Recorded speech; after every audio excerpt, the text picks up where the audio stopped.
My name is Avery, 26 years old, raised to keep the peace. That July night in San Diego, the ocean breeze should have cooled the air, but on our Pacific Beach patio it felt heavy-charged, like static before a storm. The table sagged under shrimp skewers, salsa bowls, and pitchers of wine that always seemed to orbit closer to my chair than anyone else's. For 26 years I'd played this role, the helper, the fixer, the daughter who made life easy. Then came the sound I knew too well, my younger sister Brielle's fingers snapping like a whip. Top this off, Avery. Red, not white. Something inside me locked.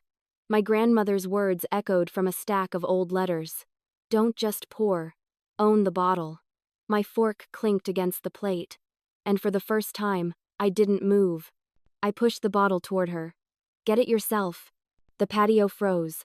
My father, mid-story, stopped laughing but stayed seated. Brielle's smirk cracked before hardening. And my mother Marla, the guardian of appearances, slammed the sangria pitcher so hard it splashed across the table. Enough, she snapped. You're embarrassing us in front of everyone. Her hands grabbed the nearest bowl, lettuce and tomatoes glistening in vinaigrette.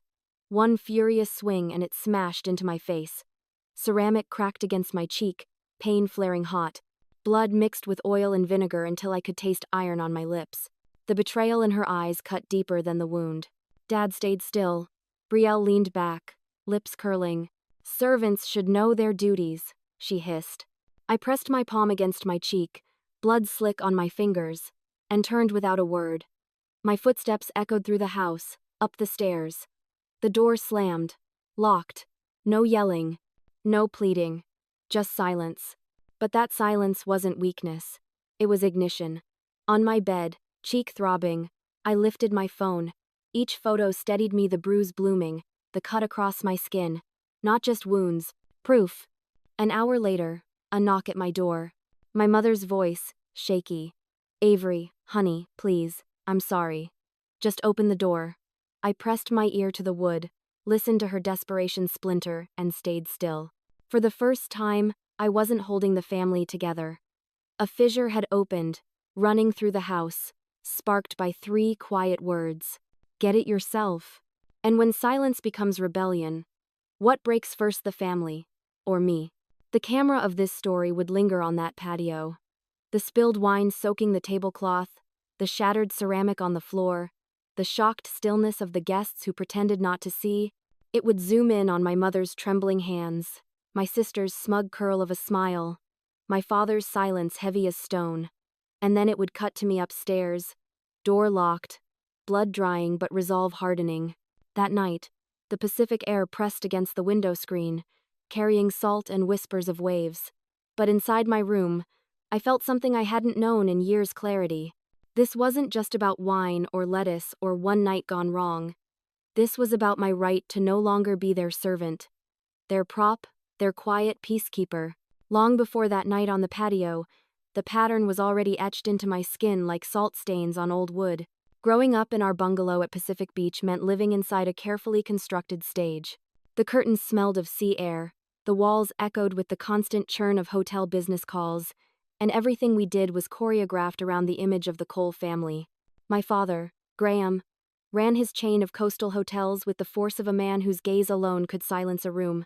My mother, Marla, cultivated her role as the perfect hostess, her sundresses always crisp, her platters of hors d'oeuvres flawless, her smile practiced until it looked effortless. She had once dreamed of curating weddings on the coast, but life had rerouted her into the role of wife, mother, and keeper of appearances. And then there was Brielle. From the start, she was crowned the spark. If she grabbed my toy, the adults laughed at her charm. If she pouted, she was soothed with gifts. At 6, she got a kiteboard for her birthday, celebrated like a rising star. I got a plastic mocktail shaker so I could practice being a little hostess. At 9, I was already wiping down patio chairs and ironing Brielle's sundresses while she earned applause for remembering to flip porch cushions twice a month. Each time she was praised, I learned another lesson. My value came not from shining, but from holding the light steady on her. Hold us together, Avery, my mother would say, her knife chopping cilantro against the cutting board, each word as matter of fact as the rhythm of the blade. I wanted to ask her what it meant, why Brielle's mistakes became family adventures, while my achievements barely rippled the air. But I kept quiet, swallowing the questions down with the sound of that knife. At school, the gap widened into a canyon. I racked up straight A's, honor roll certificates, and commendations from teachers who saw me as reliable and driven. At home, it earned me a nod and maybe a reminder to set the table. Brielle, meanwhile, coasted through with average grades, yet every C she brought home was celebrated with ice cream trips, because she kept her spark alive. When summer arrived, I was stationed at the front desk of my father's hotel, answering phones, soothing guests, and cleaning up paperwork. Brielle lounged poolside, tanned legs stretched out, a virgin piña colada in her hand that I had blended minutes earlier. The culture of our home mirrored something bigger I would later learn: the quiet tax on daughters who carry the invisible weight. Studies call it eldest daughter syndrome, but for me it was just life. It meant doing the unglamorous tasks to keep everything running, absorbing stress so others could sparkle freely. In American households, countless girls like me become unpaid caregivers before they even graduate middle school, praised for maturity, while their siblings enjoy carefree youth. In San Diego, I was one of them, masked under the guise of being the responsible one. I thought silence was strength. I thought bending until I almost snapped was what kept families whole. That's the dangerous trick. When your identity is built on serving others, you begin to confuse neglect for normalcy. You don't notice the cracks until the weight is unbearable. High school only sharpened the contrast. Brielle was queen of the beach bonfires, skipping homework for surf camp, riding the Pacific swells, while I filled out scholarship applications in secret under the hum of a desk lamp. Dad loved her energy. Mom adored her attention. I learned to iron faster, blend smoothies smoother, and plaster a smile no matter how exhausted I was. Every now and then, when I caught my reflection in the kitchen window, shoulders stooped, hands busy while my sister's laughter floated in the background, I felt like a ghost in my own house. But ghosts can still watch. I observed everything. The way my father's voice hardened when Marla faltered, the way my mother's eyes grew distant whenever his tone dropped. I filed away those moments, even if I didn't yet know what to do with them. Documentary footage of this era would cut between my young hands scrubbing flip-flops, Brielle basking in praise, and the quiet ache in my eyes as I accepted that love in this family wasn't given equally. It was rationed, assigned, and most of the time, denied. This was the blueprint. This was how a helper was built. Layer by layer, task by task, silence by silence. And every layer carried me toward the moment when I would finally refuse. When I would stop being the glue and start being the match. By the time I turned 18, I had perfected the art of invisibility. I blended chores with quiet ambition, knowing that no one in the bungalow cared to ask what I wanted. That's why my acceptance letter to Arizona State University felt like contraband. I had applied in secret, cobbling together essays and forms late at night when everyone else was asleep, using the faint glow of a desk lamp to keep my world from colliding with theirs. When the full-ride scholarship arrived, my heart pounded so hard I thought the walls would hear it. Telling my family was like dropping a stone into still water and watching the ripples crack the surface. We sat at the dinner table, over-grilled mahi-mahi smoking in the center. "I got a scholarship," I said, my voice steady. Dad's fork froze halfway to his mouth. "What's in Arizona?" he asked flatly. "Stay here. Work concierge. Meet someone steady." Mom sipped her wine, already calculating logistics. "Brielle's surf camp needs the SUV this summer. Arizona will be difficult." I laid out the math, the tuition fully covered, the chance to chase a future they'd never once pictured for me. After a long silence, Dad finally sighed. "Fine, try it. But don't forget, family is the real deal." The words landed heavy, not as blessing but as leash. Still, leaving San Diego felt like inhaling fresh air for the first time. Tempe was dry heat instead of ocean breeze. But to me, it was freedom. Classes in hospitality and marketing sharpened my instincts.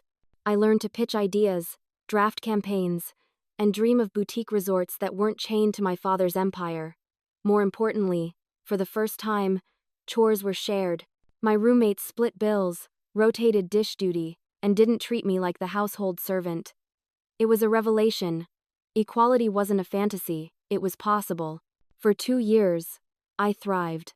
I studied late, worked part-time shifts at a cafe, and filled journals with business plans. I even dared to imagine graduation day, walking across the stage in a cap and gown, my name called, the crowd cheering. But when the day came, the seats reserved for my family stayed empty. They had chosen Brielle's beach talent show instead. My smile for the cameras hid the sting, but deep down, I knew their absence wasn't oversight. It was a statement. I shook it off, set my sights higher. A marketing firm in Seattle had caught my attention. The Pacific Northwest's growing ecotourism market seemed like a perfect match for my skills. I drafted applications, rehearsed interviews, and believed I was just weeks away from cutting the last tether to the bungalow. But history had other plans. The year was 2008, and the financial crash hit like a tidal wave. Job offers evaporated overnight, firms folded, and hiring freeze became the phrase stamped on every rejection email. I watched classmates scramble, their futures locked in limbo. My savings thinned, my cafe shifts cut back, and soon, the walls of independence began closing in. That's when the call came. My mother's voice floated through the line, honeyed but edged with quiet triumph. Come back, Avery. We'll figure things out together. It's safer here. The implication was clear. My failure proved them right. My return would reset the family order. I resisted at first, but as weeks passed with no job, the fear grew louder. Rent overdue. Credit stretched thin. Each application sent into silence. Eventually, with my car loaded and my pride bruised, I drove west along Interstate 8. The desert rolled past in waves of heat, cacti silhouetted against the horizon. And as the freeway descended toward San Diego, the sight of palm trees and the glimmering Pacific felt less like homecoming and more like a cage swinging open, ready to snap shut. Brielle was waiting on the porch swing, golden skin glowing, her phone in hand, a glass of iced tea sweating in the other. "You're back," she said, voice lazy, like she had always known I would be. She tapped her glass against the railing. "Top this off, would you?" I stood there, suitcase in my grip, the weight of all I had lost pressing down. The choice I thought I'd made freedom suddenly felt like an illusion. My escape had collapsed, and I was back where I started. The house swallowed me whole again, and the old rhythm resumed, more suffocating than ever. The documentary lens would fade from the desert highway to the dim glow of the bungalow's kitchen, where I stood once more at the counter, pouring drinks, wiping counters, pretending independence hadn't been ripped from my hands by forces bigger than me. This was the cost of dreaming too soon. But even then, somewhere deep, the spark hadn't died. It was only waiting for a stronger flame. The return to Pacific Beach was meant to be temporary, or at least that's what I told myself when I parked my car in front of the coral-painted bungalow.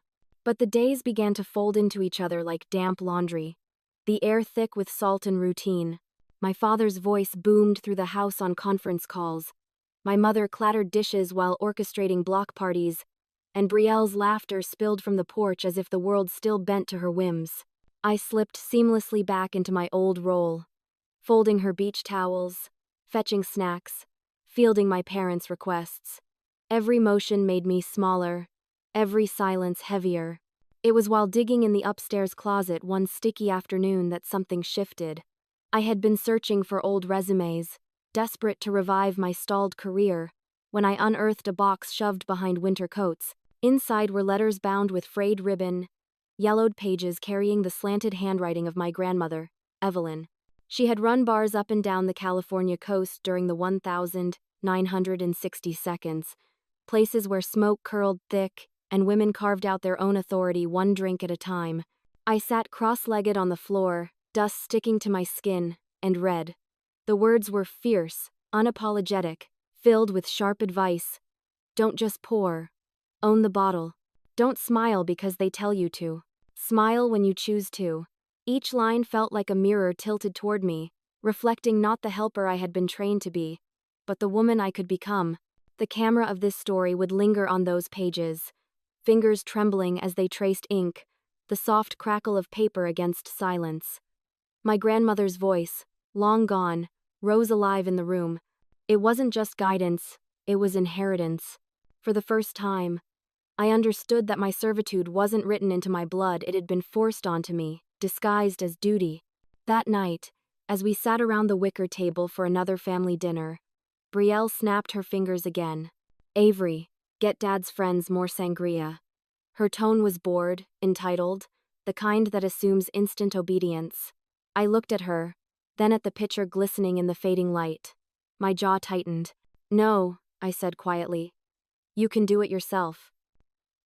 The silence that followed was sharp enough to cut. My mother's eyes widened, the knife in her hand frozen mid-chop. My father's laugh trailed off, his gaze sliding to me with a weight that tested. And Brielle leaned back, smirk curling at the edges, her voice venomous. "Servants know their duties." But this time, I didn't flinch. The words from my grandmother's letter pulsed in my chest like a heartbeat. "Don't just pour. Own it." The air around the table crackled with disbelief, but I stayed steady. For the first time in years, I had said no and meant it.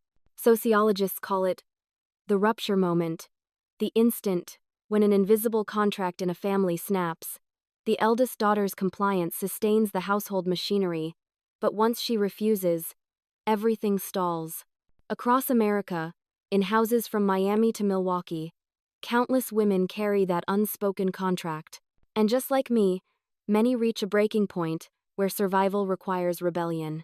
That evening marked mine. Later, locked in my room, I placed my grandmother's letters beside me on the bed. They smelled faintly of smoke and sea air, relics of a woman who had once poured drinks on her own terms. Her courage seeped into me, turning my wound into something more than pain. It became proof that compliance could no longer be my currency. The documentary lens would pan across the house at night. My sister's discarded sandals on the porch, my mother's polished wine glasses gleaming in the kitchen, my father's voice murmuring into the phone. Then it would zoom in on me at my desk, hunched over, copying down Evelyn's words into a notebook like scripture. "Own the bottle." The mantra circled in ink until the letters blurred. That was the night the cage began to crack. Not with shouting or grand defiance, but with a whisper carried forward from another generation. My rebellion wasn't mine alone, it was inherited, passed down in the folds of old paper, waiting for me to listen. The refusal at the dinner table had shifted something invisible. The air inside the bungalow grew heavier, every glance sharper, as though they all sensed a new current humming beneath the surface. Outwardly, I slipped back into the rhythm, fetching iced tea for Brielle, folding towels for my mother's endless social gatherings, answering Dad's hotel emails when he passed them my way. But inside, I was no longer theirs. The letters from my grandmother Evelyn had changed me, branded me with a truth I could no longer unsee. The only thing left was to plan my exit. Freedom, I learned, isn't won in grand gestures. It's built in quiet steps, careful enough not to alert those who would clip your wings before you take off. I began with the library on Mission Boulevard, a squat building with computers that ran as slow as molasses but offered something priceless: anonymity. There, among the whir of old machines and the smell of dust and salt air drifting through the cracked windows, I applied to every marketing agency I could find: Seattle, Phoenix, Austin. My fingers flew over the keyboard, tailoring resumes to highlight my college campaigns, my work behind hotel desks, anything to prove I could carry more than trays of sangria. But applications weren't enough. I needed something tangible, something that belonged only to me. On a Wednesday morning, under the excuse of a grocery run, I walked into a credit union 3 neighborhoods over. My palms sweated as I slid $200 in cash across the counter, money I had squirreled away in an old beach bag since college. The teller asked routine questions, her nails clicking against the keyboard. And then, with a final flourish, I signed my name: Avery Cole. A new account, untouched by my family's gaze, opened like a secret door. My pulse raced. For the first time in years, I owned something they couldn't control. At night, when the house finally quieted, I became a thief in my father's office. His filing cabinet was locked, but I had watched him hide the key beneath a conch shell paperweight years earlier.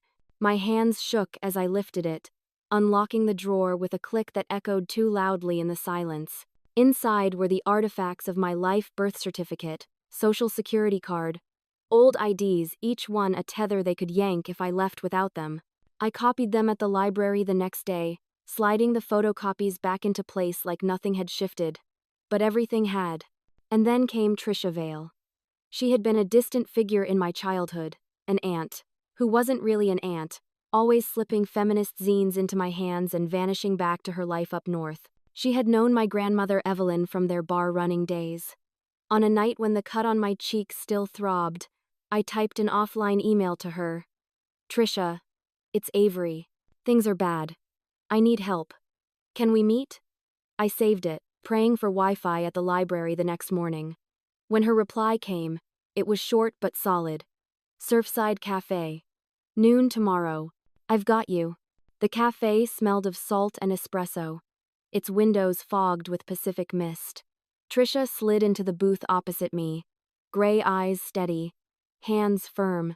Without fanfare, she placed a small silver key on the table, then an envelope. You're not running, she said, voice low. You're choosing. Inside the envelope was $500, crisp bills that felt heavier than bricks. No questions asked. Grandma would have bet on you. The camera of this story would catch the way my hands trembled as I pocketed both, how my eyes watered not just from relief but from the weight of trust. In that moment, I understood that freedom wasn't an abstract dream. It was a plan made real through cash, documents, and allies. Back at the bungalow, nothing looked different. Brielle still snapped her fingers, Mom still sighed about neighbors. Dad still buried himself in spreadsheets. But I had my own lockbox now.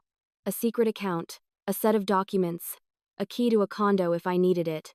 Each plate I set on the table, each towel I folded, each glass I poured was no longer submission. It was camouflage. Every act of service was a countdown. The house thought it still owned me. But piece by piece, I was dismantling the cage from the inside. By the second week of my secret planning, an email changed everything. I had been hunched over a public library computer, the air thick with dust and the smell of sunbaked pavement, when the message arrived. Seattle Ecotourism Agency interview successful. Offer to follow.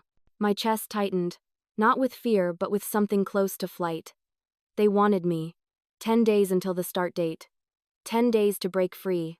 Back at the bungalow, I masked the thrill behind silence. I set out ceviche for dinner, nodded as my mother rehearsed gossip about block parties, poured iced coffee for Brielle, as if nothing had shifted.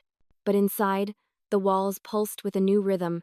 Countdown, countdown, countdown. My bag was already packed in my closet, clothes, laptop, the letters from Evelyn, the spare key from Trisha, the envelope of cash. Every towel I folded felt like a lie I no longer minded telling. The storm broke on a Sunday night. The dinner table groaned under shrimp skewers and guava salsa, the air hot with charcoal smoke. Graham leaned back in his wicker chair, polo tucked neatly, his laugh booming as he recounted resort bookings. Marla darted between kitchen and patio, her sundress damp with sweat, pitcher balanced in one hand. Brielle lounged with her phone, nails painted coral, wine glass dangling in the other. Halfway through, my mother cleared her throat, her tone sharp. After dessert, we're having a family talk. To clear the air. She tried to sound casual, but the twist of the napkin in her fingers betrayed her nerves. My stomach nodded, but I only nodded. I knew this was coming. The final attempt to restore my role, to force me back into the mold. After slices of key lime pie, we gathered on the lanai. The Pacific roared faintly beyond the screen, a rhythm older than all of us. Graham sat upright, his eyes narrow, ready to dictate. Marla stood with arms folded, sundress pressed crisp but her mouth tight. Brielle scrolled lazily, pretending indifference but watching me from under her lashes. Avery, my mother began, voice clipped. Your attitude has been unacceptable since you came back. You've embarrassed this family. You need to remember your place. Your sister needs support, not defiance. Dad nodded, jaw tight. Family runs smooth when everyone plays their role. His tone was calm but edged with command. I inhaled. My phone was heavy in my pocket, the photographs of my cheek waiting. My pulse beat like surf against rocks. My role, I said, steady. You mean serving drinks while Brielle sits? I'm done with that. Brielle snorted, lips curling. Know your place, Avery. You're blowing this up for nothing. My hand slipped into my pocket, thumb swiping the screen alive. The glow lit my face as I held it up. The image filled the space, the purple bruise, the red cut across my cheek. Gasps. Forks stilled. "This," I said, voice sharp as glass, "is what you gave me." Because I wouldn't pour her wine. Marla's face drained, then flushed. "You pushed me," she snapped. But her voice cracked, the certainty gone. "No." I swiped to the next photo. Blood smeared vivid against my jaw. "This isn't discipline. This is abuse." The silence was suffocating. Graham's chair creaked as he leaned forward, his voice low. "Think this through. You're under our roof. Don't throw it away." "Oh." I met his gaze, unflinching.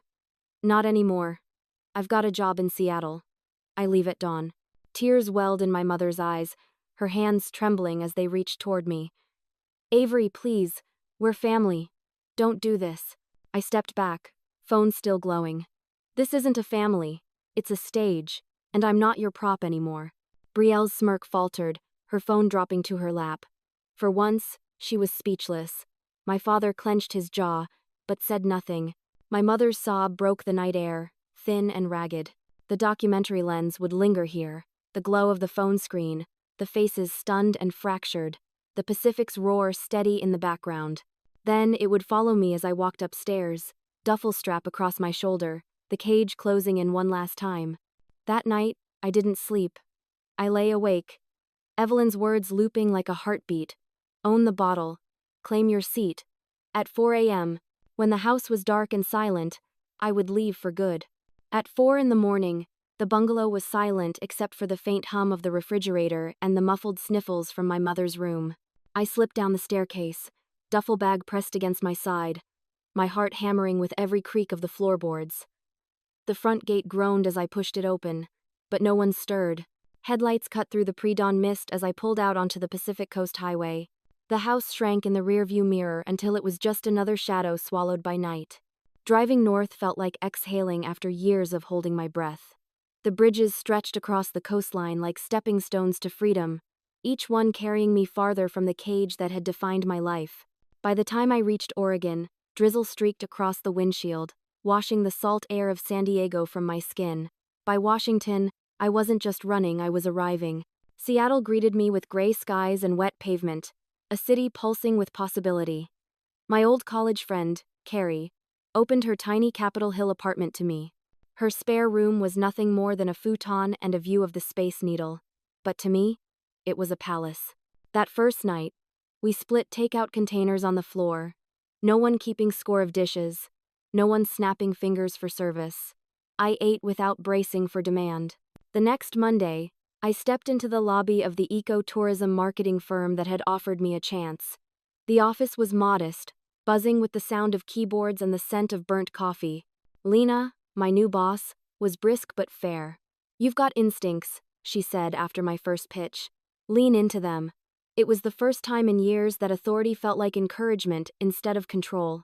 Evenings belonged to Carrie's circle coders, poets, baristas. We huddled in dive bars and bookstores, trading stories and laughter. Nobody looked at me as a servant. I spoke freely, unfiltered. It was like learning a new language after years of silence. Somewhere in that whirlwind, I met Garrett. He was a designer with a quiet grin, raised by a single mom who had made chores a shared responsibility, not a punishment. We cooked together, both hands busy, passing knives and stirring pots. For the first time, I knew what partnership felt like: equal, steady, safe. 6 months in, I signed a lease for my own Pike Place studio. The walls were bare, but they were mine. I furnished it slowly, with thrift store finds, a fern from Carrie, and a postcard from Trisha Vale that read in Evelyn's handwriting, "You're living it." The documentary lens here would capture a new rhythm. Avery in a rain-soaked city, umbrella in one hand, coffee in the other, laughter spilling out of apartment windows, the skyline blurred by drizzle. For once, the weight of duty was gone. In its place was choice. Every scar I carried had become something else, not a shackle, but a map. The girl who once poured for everyone else was finally pouring her own glass. And this time, it was full. Seattle's rain became the steady rhythm of my new life. Each tap on the window reminded me I was no longer serving anyone else's script, I was writing my own. At the ecotourism firm, I had risen to senior strategist, leading projects that gained national attention. Work was demanding, but it was mine. No one snapped their fingers at me, no one dismissed my efforts. For the first time, exhaustion came with satisfaction, not resentment. News from San Diego filtered in through Trisha, like echoes from another world. My mother, Marla, had lost her social standing. Neighbors whispered about the night of the bowl, and the image of lettuce and vinaigrette flying across the patio clung to her more tightly than any sundress she wore. Once the queen of block parties, she now moved quietly through therapy sessions, her confidence cracked. My father, Graham, was no longer the commanding hotelier. After rumors of our family's fracture spread, his board pushed him aside. He sat now in a cubicle, reduced to scheduling regional bookings. In desperation, he asked Trisha if I might help him find something in Seattle. I read the words, jaw tight, and closed the message. His silence, the night my cheek split open, spoke louder than any request he could ever make. Brielle faced her own reckoning. Gone were the days of surf camps and effortless praise. She brewed lattes for strangers, posted pictures of foam hearts instead of sunsets, and tried to build a new persona through women's support groups. Once, she texted, "I get it now. Avery. Can we talk?" My heart ached, but I didn't unblock her. Growth, I had learned, is personal. It cannot be borrowed from those you once broke. Then came my mother's final plea, an email stripped of pride. "We're falling apart. Bills, jobs, me. You're doing so well. Help us, please." The words shook with desperation, but my hand remained steady on the delete key. Boundaries are not cruelty, they are survival. Compassion can exist without surrender. My loft in Seattle told a different story. A fern from Carrie stretched toward the gray light. Garrett's sketches lay scattered across the coffee table. On my corkboard hung a letter from a young woman I mentored online. "I stayed in school because of you." That note was proof that pain could be transformed into purpose, that scars could guide someone else out of their own cage. Looking out over the rain-soaked city, coffee warm in my hands, I understood what Evelyn had meant all along. Don't just own it. My family's unraveling was not my burden. Their downfall was the weight of their own choices. My freedom was the weight of mine. If you carry a similar story, know this. Your worth is not measured by how well you hold others together. You are not a servant. You are not their prop. Claim your seat, own the bottle, and let their ashes fall where they may.